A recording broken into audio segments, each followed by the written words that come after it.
يا مساء الفل عليكم. تعالوا كده فيديو سريع علشان نشوف ازاي نقدر نفعل او نتأكد التليفون بتاعنا عليه ضرايب ولا لا. اول حاجة الابليكيشن ده اسمه تليفوني، موجود على المتجر عادي. بتحملوه على التليفون بتاعكم مجاني، مفيش اي مشكلة. بعد كده بندخل عليه، اول ما ندخل عليه بيقول لنا ابدأ الان بالشكل اللي انتوا شايفينه دوت، والتعامل معاه سهل جدا جدا.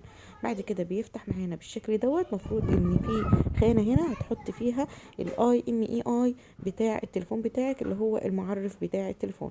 بنفتح الاعدادات في التليفون بتاعنا اللي هي سيتنج لو انت عامله التليفون بالانجليزي. وبعد كده بتنزلي تحت خالص على حول الهاتف اللي هي about لو بالانجليزي. وبعد كده خالص بننزل على اللي تحت خالص اللي هي اي ام اي اي اي.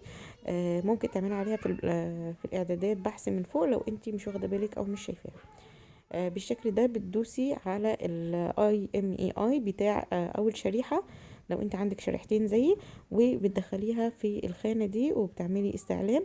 لو طلع عليكي فلوس هقولك برضو تعملي ايه، بس طبعا هو طلع معايا مش عليا اي رسوم ولا اي ضرايب. يبقى انا خلاص التليفون بتاعي مسجل ومعروف هو جاي منين. لكن انا عندي دلوقتي هشوف كمان الشريحة التانية. هنزل تاني على الاعدادات وهشوف الاي ام اي اي للايه، للشريحة التانية بالشكل اللي انتوا شايفينه ده. هروح اعمل لها نسخ اهو، وهروح تاني برضو احطها في نفس الخانة.